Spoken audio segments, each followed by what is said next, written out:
everybody good to go? Well, I have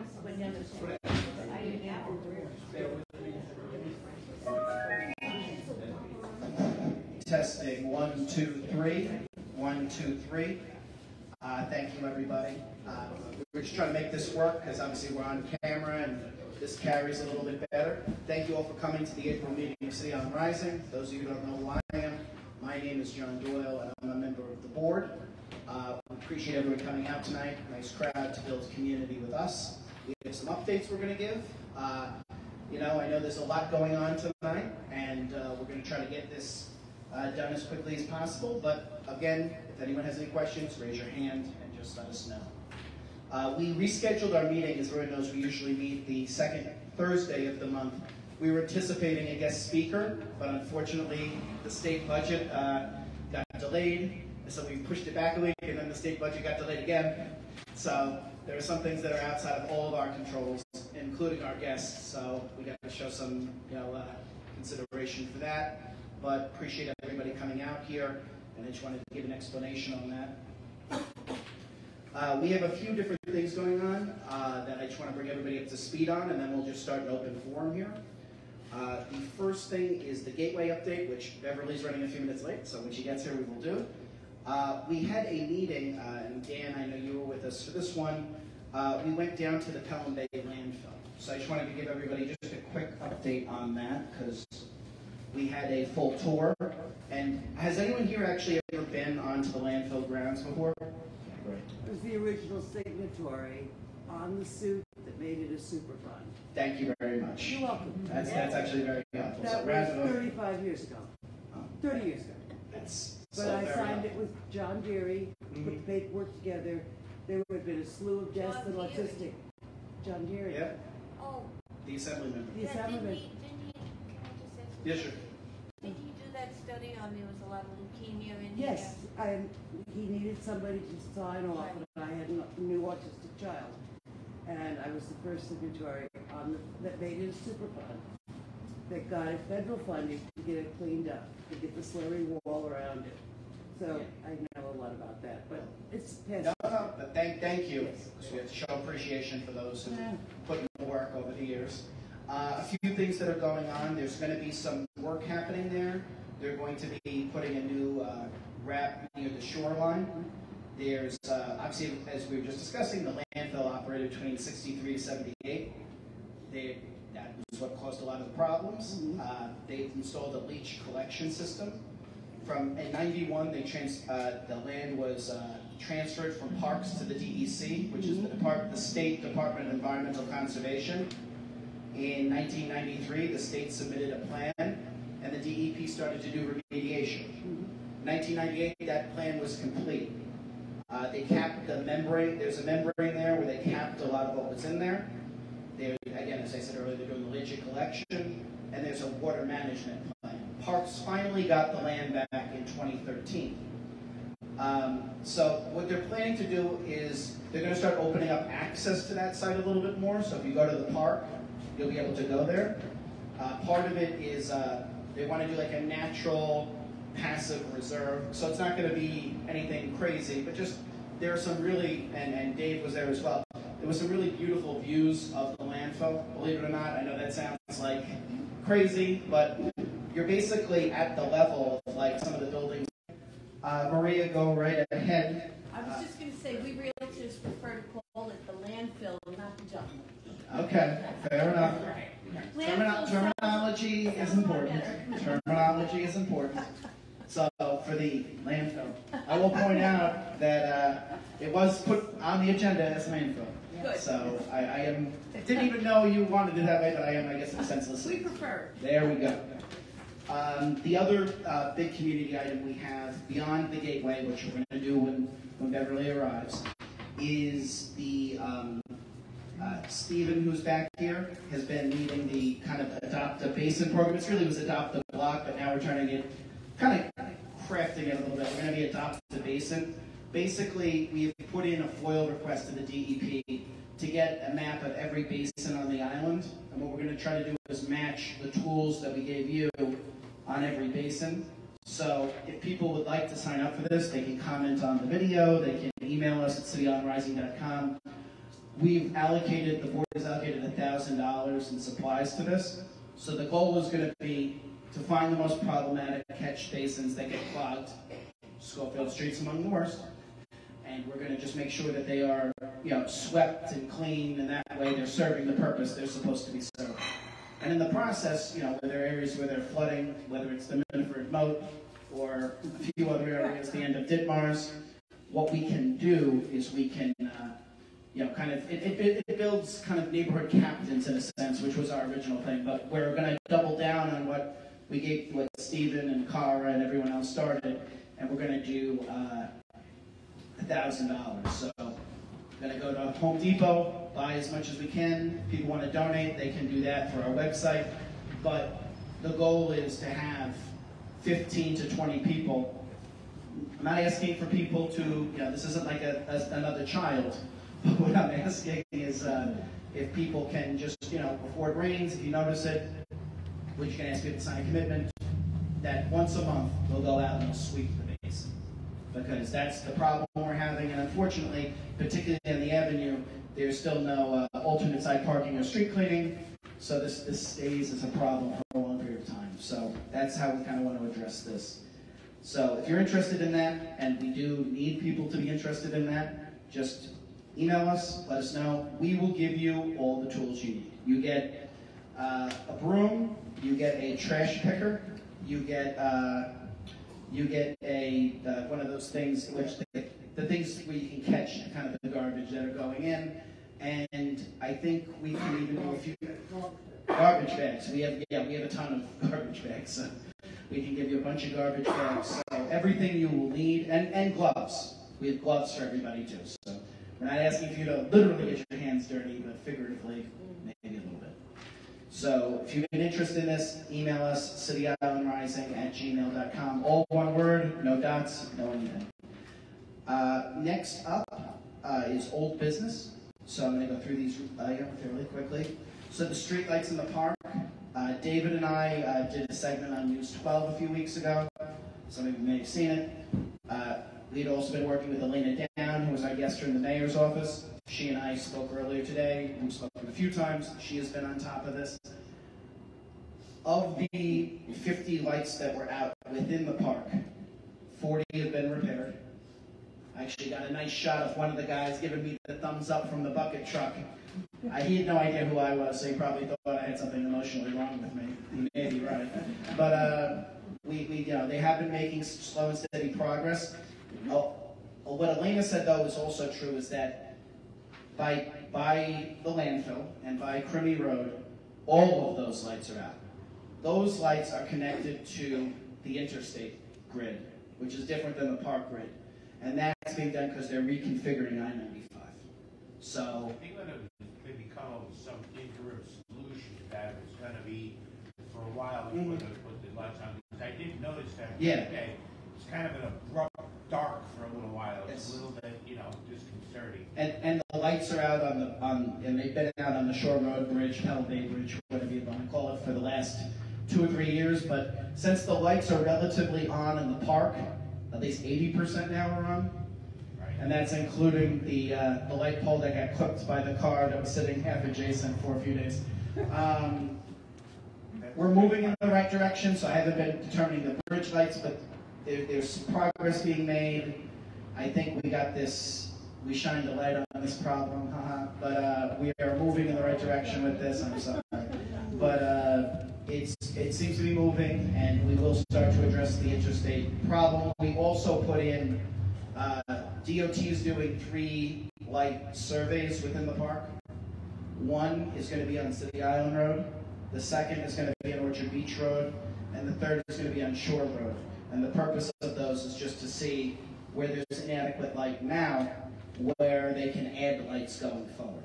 So we are following up on that. There was just a project on Tremont and Throgs Neck to add more lighting.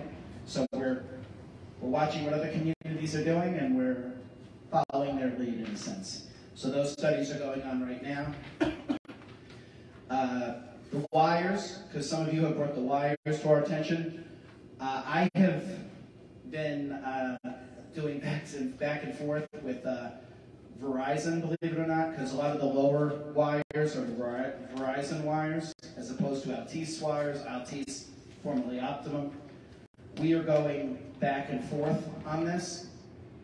They are claiming that these wires are regulation-wise okay. Obviously, we don't agree with that. We may be finding some way to bring this to people's attention a little higher up soon enough. But we have been following up. We have been speaking to the Verizon representatives, and we're going to continue on this as well. There was some presumption by some that, oh, well, the areas where the wires are low are not really areas where people walk. And I did remind them it's on the bridle path, so it's something we need to be concerned about. But if you see anything, I actually have a photo from when the wires, this was not the Verizon wires or the Altice wires, but the Con Ed wires, there was like an overload. And I took the photo because it's been helping us as we try to build the case for monies to hopefully eventually put the wires underground, which is what we all want to do, make it more resilient. And, the Congresswoman Ocasio-Cortez's office is leading the charge on that. So we will, when we have more to say, we will let you all know. But for now, it's still a work in progress, and nothing has been promised or guaranteed. On that note, we wrote a letter this month. All the members of Congress, they used to call them earmarks, now they call them member item appropriations, I believe is the term they're using. It's more standardized. Every member of Congress gets, I think, about 10 or 15 community items. And the Congresswoman's office is looking for one of the items to be a study with the Army Corps of Engineers for the removal of 2 barges. One of the barges is in the Queens portion of her district. I don't know as much about that portion. But in the Bronx portion, it's the barge that continues to deteriorate between the Shore Road Bridge and the Hutchinson River Bridge. So they are looking to fund this study, and we wrote a support letter for that. We were joined by the Hutchinson River Restoration Project, Save the Sound, and one other environmental group. So we are pushing that as well. As we discussed before the meeting again in the social, last meeting we discussed a clothing drive, or I think at the time it was called a yard sale. What we were considering doing to make it maybe a little bit easier would be to get a permit for Hawkins Park one day, and just, if people want to swap items, or if they just want to donate their items, we can make sure they're either given to the, as long as they're in good condition, to either the migrants or the homeless shelters. So, would anyone like to be a part of helping? Joanne, thank you. Millie, thank you. David, and Alice. And the nice thing is it's all on camera, so I'll be able to write that all down later. Thank you guys, and we'll set up a date probably in June, if that makes sense. I'll be in Greece for 2 weeks, so. Okay. Yeah. Okay. If you want me to. I always want your help, so definitely. So that's something we'll kind of have a sub-meeting and we'll figure that out. But to be continued there. At the last meeting, there was also some talk about the dog run. This has been an on and off thing where people have tried to get a dog run on the island for years. There was a woman, Grace Marie, who lived on Center Street for many years. She was a wonderful person. She served on Community Board 10 briefly. She really got the ball rolling on a dog run many years ago. Like, I believe $500,000 appropriated for a dog run.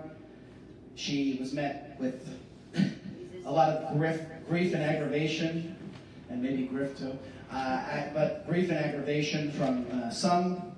But there's a new resident to the island who wants to pick up this effort and take it forward. And she spoke to us after the meeting. We set up a meeting for her and Grace Marie to meet. I was there, and a lot of this stuff was handed off. And this new individual, whose email is right here, Marlene Fitzpatrick, she is going to take the lead on this. So if you'd like to be a part of it, you can email her. But she tells me she's already set up a meeting with Councilmember Velasquez. So things are hopefully going to move forward on that. Did she say the location? I think they were trying to determine the location still. I think they have a location in mind, but I don't want to. I'll reach out. Yeah, I don't want to put something out there and then all of a sudden, it's that I designated the dog I run. think that might be a misspell. Oh. Yeah, it should be, that's actually, thank you for that. I got that in my email. Yeah, it's actually Fitzpatrick with a Z. Z is omitted from here, so you're doing it marlena.fitzpatrick@gmail.com. And I'll correct it and put it on our site too. Also on the updates, in terms of some good news, everyone remembers a few years back there was an incident at one of the high volume restaurants where kind of all made the evening news, where there was a lot of, there was some activity, and there was a discussion about the police presence on the island, and basically there was an identification that a lot of the island businesses would be open to purchase, the high volume places. You wouldn't need this here at Clipper Coffee, but Johnny's, Tony's, Seafood City, those types of places where there's a lot of high volume coming in and out, the ability to purchase a paid detail, which would be an NYPD officer who could be hired there for a certain amount of money, and then could obviously radio in if there was a need, but just to provide an additional police presence. For many years, particularly under the de Blasio administration, there was a resistance to doing this. Earlier this month, Bob Beater, who's the president of the Precinct Council, I also serve on the Precinct Council, but he's the president. We had a meeting with the commissioner. It was a virtual meeting. It was all the Bronx Precinct Councils. Chief Madry, who's the head of, I think the chief of patrol now, who's the chief of community affairs in the past, and Mayor Adams. And Bob presented this on behalf of the community, and Mayor Adams said, that really sounds like a great idea. Whatever the problems were in the past, we want this to move forward. So we have sent the paid detail information through the chamber to all the businesses. Now again, most businesses are not going to need this because they don't have that, intense volume coming in and out of the restaurants. But some of them may need it, and if they want to use it, they have that option. So we may be seeing some positive things there, but everybody should be informed. Miniford Avenue, I get a lot of concerned people calling me or texting me about Miniford Avenue and the speeding they see there. I just wanted everyone to know we had put in a request around 2020 after the streetlight went in on Down Street to look into speed humps and stop signs at multiple points on Miniford. We have put these in historically. I think I've actually put them in three times individually. We had specifically requested, if you're going to examine these locations for speed reduction mechanisms, you have to do it on a weekend because the traffic pattern on City Island is dramatically different on a weekend. We've spoken to DOT, we told them that. They went out, they examined it, and they just said, we examined it, and you didn't meet the warrants. So, it's me, so of course I'm going to foil that. We found out they went out on a Thursday morning and I think a Friday morning. So they were not examining the right traffic pattern, so we're going to be writing a letter, bringing it back to them to try to make Miniford Avenue a little bit safer. We're going to be copying all of our elected officials, from the council member to the Congress member, on that, so we can move that forward. But I just wanted people to know, we don't just put in the request, we track it, and then we realize that there might be a mitigating factor, we come back to it. Finally, this is something that David Diaz on our board had worked on, and we both worked on. There was what's the right way of saying this? Everyone here is a little bit familiar. I know we've done some guests in the past, and we'll be doing some future guests as well, about the New York Climate Action Council and the New York, there are so many different, it was the Climate Leadership and Community Protection Act at one point, and there's the Green Bond Initiative and all this stuff that's coming out. And to be eligible for funds, you got to be considered a climate disadvantaged community. And this community, even though we are usually a shoreline community, usually we're not. But through the advocacy work of this organization and others, it's not just us, but this organization in particular, we have met the disadvantaged community designation. And that's good because 30% of all the money for through the Green Bond Initiative, through the CLCPA, through the Climate Action Council, which we have to make sure gets funded now, all that funding, 30% of it has to go back to these disadvantaged communities. So the fact City Island is a disadvantaged community, the fact that Edgewater Park is a disadvantaged community, the fact that portions of Throgs Neck, Silver Beach, Locust Point, all of Soundview obviously are disadvantaged communities. That's helpful for us to finally get the resiliency funding that we need. Yeah, that's very good. Is that like the time we had that meeting, and we had to give that woman like information about our community? That's when they had the flooding. Remember they had the very big, they had the flash flooding and apartments throughout the city. It might have been tied to that, but this was a state Okay. action. But you've definitely been speaking to people who are involved in this as well. The meeting that we had at Caliente is actually. Yes. Yeah. Cinco was there. Which meeting was this? Was the one we had at Caliente. Oh yes, yes. This is tied to that. It is tied. This is tied to that. Oh, Yes. then that's good. Yeah. So. I didn't think we were going to get that. What do you get? What is climate disadvantaged community? It's just a designation, so when the funding becomes available, they have to put 30% of that funding into the climate disadvantaged areas. So it makes us more likely to get funding for, But I think she's asking the question, why are we?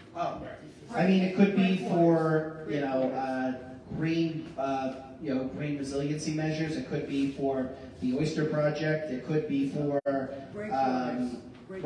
breakwaters. It could be for seawalls. I mean, it could be for a lot. I don't want to prejudge what's needed, but the point is that, no, of course, and we will be eligible for funding for, do you want to say anything on this? As part of that, we'll also go to studies to see exactly how we can, Right. to look at To what mitigate would the be the damage best. of climate change, yes. Exactly. That comes first. So, positive and moving forward there. Yeah, I have to match these things. I give you the paid detail, then I give you that was approved, Miniford Avenue speed humps rejected, and then it's like a seesaw and a roller coaster here. So on to new business. The board has been kind of going back and forth, and the board right now is, and we're about to put a few more people on. If people are interested, the only thing we ask is that you regularly attend the meetings, and that you leave yourself available to do a little bit more. People who served on the board past include Millie, David Diaz, Dan Charber's on our steering committee. It's Beverly Jones, Kim Woodruff Jones, Louisa Benedetto, Teresa Cavity, David, myself, and we are looking for a few more people. So if you're interested, or if you're watching online, if you're interested, just email us at cityislandrising.com. We're trying to grow the board out a little bit. We want the board to be reflective of the island, both the diversity and the intergenerational aspects of the island. So if you're interested, please reach out. But the board has been going back and forth on City of Water Day. This is a day that's done throughout this, obviously throughout this city, but also throughout the country, where there are events in the waterway to highlight the need for kind of water recreation, to highlight the need for the public to access at certain points. So what we've done in the past is we've done kayaking around the island. We did that actually during COVID, and we had 6 or 7 people, if memory serves. But to put in the work on this, we really need like a bunch of people to be committed to it, and then we can book the kayaks. I mean, does this sound like something people would be interested on if we put in the effort? If you would be interested, email us at cityislandrising.com, cityislandrising@gmail.com, or you can go to cityislandrising.com to get our email. Let us know, because if you are interested, if we get a critical amount, I would want to say probably 15 people or so, we'll put it together. Did you ever think of contacting the City Island, the rowing team? That would be. Yeah, That would be. it's not a bad idea. I'll write it down. You write it down. Yeah. Where we can get, they could give us some lessons. That would be something different. Yeah, no, I think.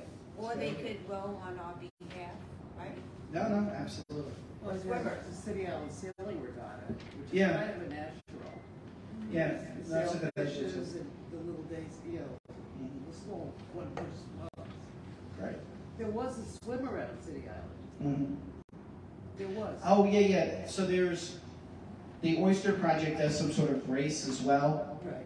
but this would be through the kind of the citywide effort, which is kind of more tied into a larger organization, which is the Waterfront Alliance, which we had a call with today to talk about the Gateway, which Beverly's going to come here and give us an update on that. Also, we had talked with them about ways to support our ferry initiative, so stay tuned. Many exciting things happening with that. Where do you launch from? So in the past, where we've done is we've just done the street end of Schofield Street, but if other opportunities present themselves, all we need is a street end beach that we can tell people to go to, that we have access to, that we can get people to get in a kayak and get on the water. That's kind of our basic, what we need. Also, we are, beyond that, we are putting things together for our co-ed group, Community Organizations Active in Disaster. We've had some preliminary calls with the OEM, and I know actually a few of you are already on the initial emails that went out. They're willing to come here to give OEM CERT-style classes. It might not be called CERT, maybe we'll call it CERT Light, but if do you need a chair? No? Okay, because if you do, we'll probably right over here. But if you want to do like a CERT Light style class, but the OEM coming here to tell us how to be resilient in that regard, we are going to try to start setting this up. We just need the critical mass of people. So if you're interested, if you know someone who's interested, there's going to be a social media post going out next week. I'm glad to hear that because I'm going to need your help to share it and get it out there. They've asked that we need a committed group of people to a multi-week effort, and they want to see 25 people. So How many weeks? probably is going to be 3 or 4 weeks. So it's ideally what we're going to try to do is give them 30 people. That way, if a few people drop out, it's not as big of a deal. And we got to find a space for it, but it is going to happen. So if anyone is interested in that, again, email us, City Island Rising, no dots, no spaces, no underscores, no numbers, @gmail.com, or you can email me. Does anyone else have any sort of new business before we do the FYIs at the end that they'd like to discuss? Steve? Two things I want to know. Has anything been thought about senior rates for the parking at Orchard Beach? I did email out on that. Let me follow up on that. And the second question I had, is any possibility of having some sort of alternate side of the street parking cleanup, as you've mentioned before, drains or what have you? Yeah. I think that would help, and if they could possibly have some sort of program, not like a real kind of thing, but an alternate side program where they could possibly clean the curbs. Yeah. Really, or It's just that it becomes a tricky battle because people don't like to ever move their cars, ever. So, And the Dan's right, and you're right. No one's wrong. I want to get very clear. I'm not saying I don't. Alternate side. It's funny. I found some old notes from the past, and there was supposed to be this big community power to finally solve the alternate side issue. And the notes are from I want to say 05 or 06, because the communities tried to get alternate side, and then it, obviously, as I always say, it's a neighborhood of 4,500 people with 9,000 different opinions on everything. And people started to, oh my God, well, if there's alternate side parking, the next thing that comes are parking meters, and God forbid there's parking meters, and oh my God, That's why we have all the garbage. yeah, that is, and We don't have alternate time. yeah. Well, some of the businesses may, I don't want to speak for all businesses, I'm not proud to do that. Some businesses may want it because it encourages the I know some businesses, I won't say what business, but there was a particular business where there was a car that was parked outside, and I want to see this car, they turned into a bird's nest that had been out there so long, and it was like 4, 5, 6 months, the car couldn't even move, and that's a parking spot in front of somebody's business that is not turning over quickly, that they can't get kind of the flow they need, where if there was a meter there, it might flow over more. Having said that, let's talk offline. I'm not saying no, we just gotta find the right way to ask for it, and maybe we can at least, if not get it done, at least move it in the right direction in a way where everybody can give input. Yes. One comment, I remember very clearly, not very clearly, but I remember sometime in the 90s, the DOT did a study on City Island for diagonal parking, like they had. Oh, I remember that. Yeah, and the DOT records and a lot of the background information that you might need to get to Alternate Street might be in those old, Angled. those angled parking. And some of the information they might require now, they've already gathered, they have. And it would be a simple freedom of information request to DOT for a copy of that study. Thank you for that. I do have a report from DOT in 2010, and they had a lot of the 90s. Yeah, they had a lot of interesting ideas back then. I know one of them was actually like start making portions of the island one way, and then make others. They wanted to basically. This is, I think, was in Virginia Gallagher's time. Open up, rest in peace. Open up Miniford Avenue to be the other side of the street, and it was like, yeah. Well, we'll see. But I will definitely foil for that if they have it. Yeah, hopefully they have it. Yeah, I'm sure they do, because it was kind of a big deal. Yeah. The other big idea they had that the aforementioned woman had was to create an FDR-like West Side Highway around City Island. Yeah. And I remember thinking, but I digress. Go ahead. I'm so sorry. No. I very much appreciate this. Roy and then Maria. Yeah, so regarding the cars that are parked for 6 months, I can't quote chapter and verse, but if you want to email me, I'll certainly look up the chapter and verse because I have them. It is illegal to park a car on the street for more than, I believe it's 7 days. A privately owned vehicle. It is illegal to park overnight a commercially registered vehicle. And obviously, all you need to do is file a 311 complaint and just keep at it and keep filing and keep calling and making a pest of yourself. So how I realized the bird's nest was eventually moved is I was in a location one day outside of said bird's nest because I don't want to blow up anyone's spot here, and the people had been doing just that, and the police came and they were writing a ticket, and the person, the owner of said bird's nest, lived on the second floor under a commercial overlay, and he greeted us with a stream of obscenities about this ticket he was receiving. I think it was not the first, but and I appreciate what you're saying. The point is, though, and you're very diligent. One of the things that we all like about you, and many of the people here, but naturally, cars do kind of, they can fall through the cracks that way if someone's not being diligent like you, and that's why the trash is, compiling here. The other way to deal with the trash is to consider doing a business improvement district like they have in Throgsneck, like they have in Westchester Square, like they have on White Plains Road, Fordham Road, Southern Boulevard, Little Italy. And I know there's been some talk about that in the past as well. I think the Bronx Chamber is working with the City Island Chamber to reconsider that. But let's talk offline because I actually have some good ideas for that. Maria, I'm sorry. Well, that's okay. I don't know if anybody noticed, but the last few days, as I was going off the island coming back on, there's a man, tall guy, going up and down. He has been cleaning the curbs. Yeah. Oh, wow. Did you see that? I've seen him by the bus stop. He has a shovel. I mean, like, you know how like the leaves get almost solid. He's shoveling it and sweeping. Yeah. And when I came onto the island, I couldn't believe how nice. You should do something nice to I don't know who he is. Yeah. But I mean, this has been going on for days. Maria, it's your job to find out.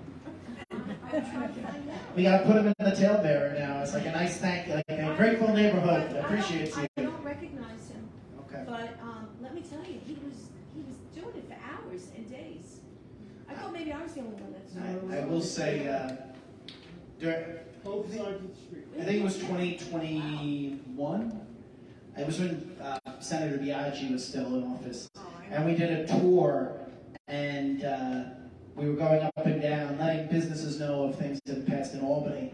And she was barehandedly picking up some of the garbage off the street and throwing it in some of the trash bins, because she noticed how bad it had become. Yeah. So I just bring that up in the sense of that it is very noteworthy to everyone who comes out here.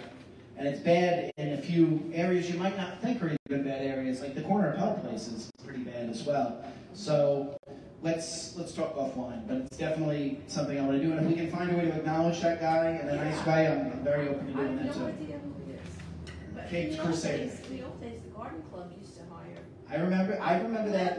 Wasn't that old guy? I remember that like well into the 90s, maybe even 2000s. There was like a They used to do it themselves. yeah. Oh, and there was a 2-man team there. I think. Philip, They used to Yeah. do it. they did a great There was job. no hiring. Yeah. Okay. Any other questions, comments, concerns, or new business that haven't been addressed? And look, well, we're gonna table the gateway thing on the agenda. We'll bring that up next month. Next month, we are anticipating that our guest will likely be Senator Fernandez.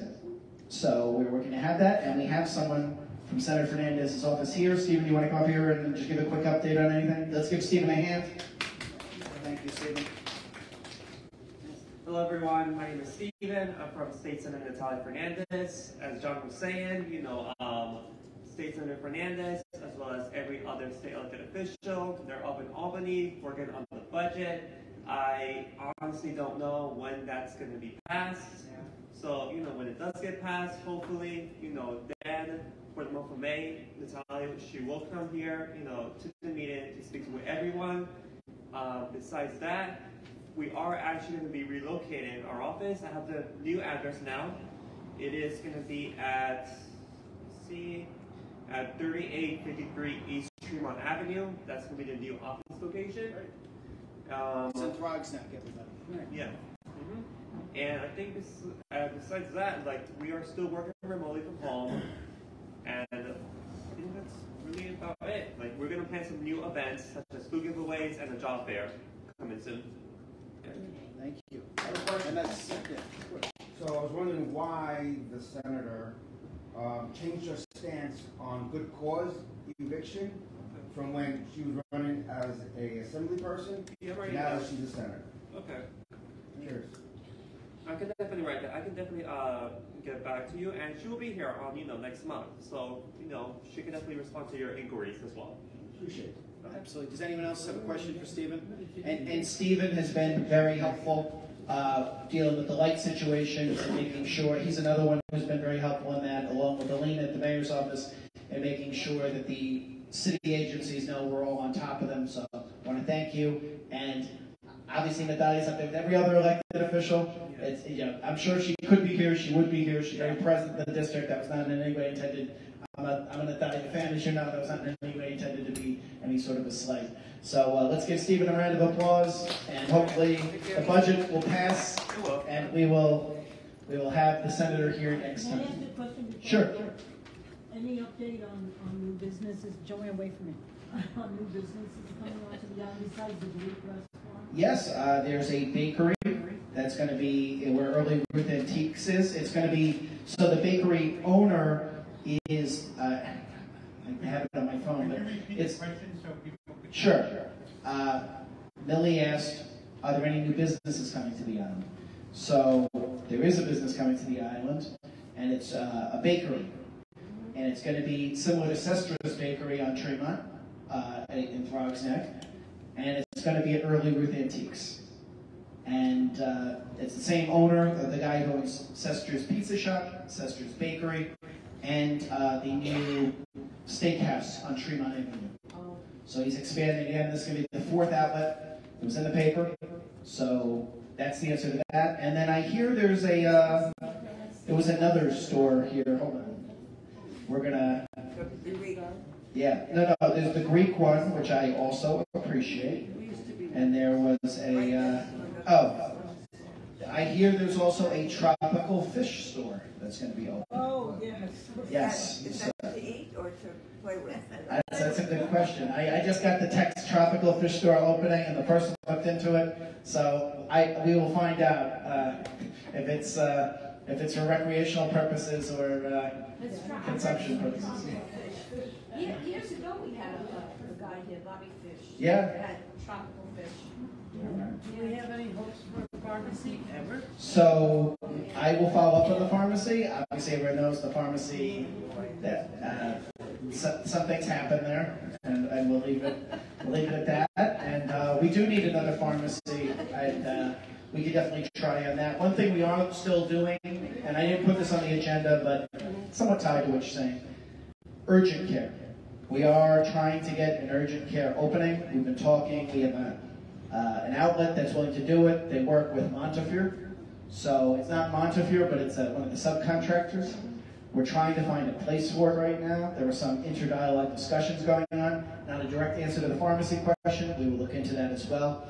Look, you know, a lot of these things are just, the pharmacy needs a big space, and there aren't that many on the island, unfortunately. And I don't know what the situation was with the lease over there, because I had heard, you know, through the City on Grapevine, the undercurrent, I had heard that the lease there was, you know, very cumbersome. Yes. Like that. I don't want to. That's very diplomatically. News on the library funding, is that? Yes, well, we are waiting. I signed something on the line, and we'll share it again. There are the municipal budgets coming up, and there are threatened cuts to the library, all the libraries, not just the City Island Library, but we are on the outskirts of the city, and sometimes we need to raise our voices for people to pay attention to us, and we will all support them not cutting the library. Frankly, we've even put in, if you go to the community board's capital budget, which they submit every year to the agencies, it's our recommendation that they put a second floor on the library that should be with dedicated community space. So, well, the City Island Library in the 80s and 90s was the most used library in the Bronx. Yep. Per capita, you know, Yeah. adjusting for, it was, what happened to it? I mean, it's still being used. They still do programming there. They've got, actually, they had a banned book section for a while, which I thought was lovely. But well, you could get the books, not that you would give suggestions on what books to get. But they do a lot of good stuff in the library. We tried to have meetings there. It's just they close at a certain hour, and it just is not conducive with the schedule here. But we will put something online for the cuts in library funding because nobody wants to see that. And, you know, please reach out to your elected representatives at the city level and let them know that too. I know that students in 175 utilize it after school and stuff like that. And it's some kids that don't have access to computers or like that have it there. So, I mean, it is an important feature to this neighborhood. Very much agree. Thank you, Dave. So we're going to do some FYI items of note. The first is the 45th Precinct Breakfast. It's May 18th. So it's going to be at SUNY Maritime this year, not at Villa Barone. We've moved it just to cut down on some of the costs. And Violet Smith is our honoree this year.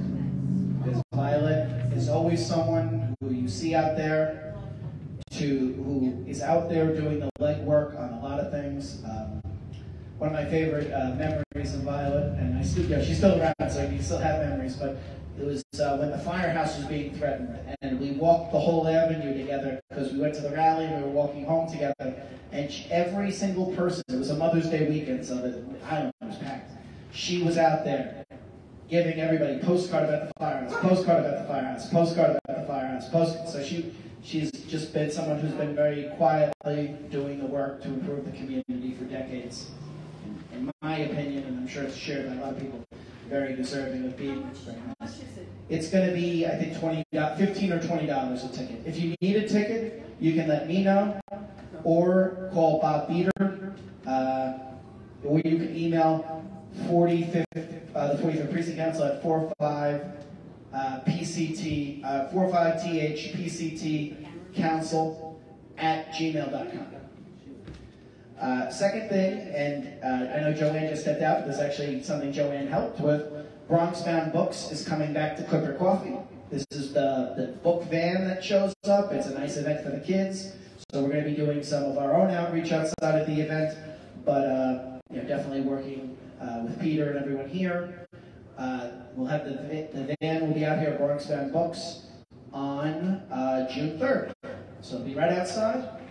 And come down, get some coffee here, support the small business here, and then, if you need some books, they take book donations. So if you want to get rid of some of your old books, Latanya actually repurposes those books and recycles those books. So you can bring your old books back too while you make a purchase for new books. So it's a nice event. We've done it before, and we appreciate the Clipper always being our partners here. It's a very good event, and we want to continue with that.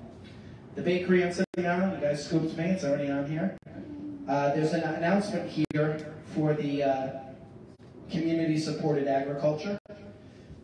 This is done at Locust Point. We just wanted people to be aware of this. It's run by Cheryl Cropper. Many people know who Cheryl Cropper is. She's one of the Throgs Neck Community Action people. She's also the head of the Throgs Neck Merchants. Her email's on here. If you'd like to be a part of community-supported agriculture, you can go to their Facebook page or her email, which is given here. And we've been looking over the census numbers for the island, just to get kind of a good estimation of who's on the island, who's being represented on the island. And right now the island, according to the last census, is 417 people, and the median age is 47.4. So we have people above that, under that, and we might even do a census presentation at a future meeting, but that is where things are right now. I just want to include it here because I thought it was interesting. Beyond that, I'm just looking at if there was anything else here that needed to be spoken of. You know what? I think we're good. I want to thank everybody for the patience tonight. Nice crowd. If anyone has any questions, comments, or concerns, approach me, approach David, approach Dan. We're all here. And let's close out by thanking Peter for hosting us here once again. Buy a coffee, buy something, but buy it before we have to get the hell out of here. Thank you all, and have a nice evening. Thank you.